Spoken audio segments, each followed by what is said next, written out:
TikTok. Sa Facebook yung million, di ba? 2.6. Oh my gosh, 2.6 million na. Mm-mm. Wait, famous talaga. Grabe, Hindi very naman. inspiring.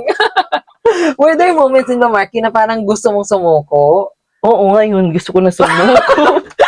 Ang bilis. Hindi. Bakit?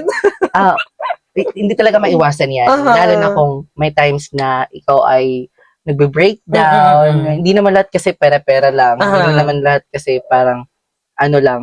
Minsan kasi na apagod tayo sa ginagawa natin. Mm-mm. Gusto natin walang videos, walang ano, pero Mm-mm. tatanim lang tayo, ganyan. Aha. Oo, may mga ganun na times na napapagod ako. Pero may times din na okay yung mood ko. Mm-mm. Ewan ko Parang ba? gusto mo na magpahinga. Oo, Ganon. ganun na talaga pag 30. Wow.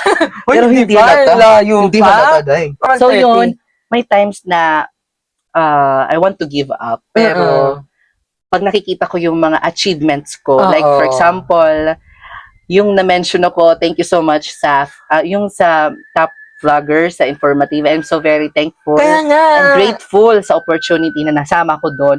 Pag Ka-level mo sila Doc Alvin, di ba? Kaya nga, hindi Oh ko my gosh. na-expect yun. Alam mo, nahiya talaga ako. Nahiya talaga ako. Kasi bakit kaya dito?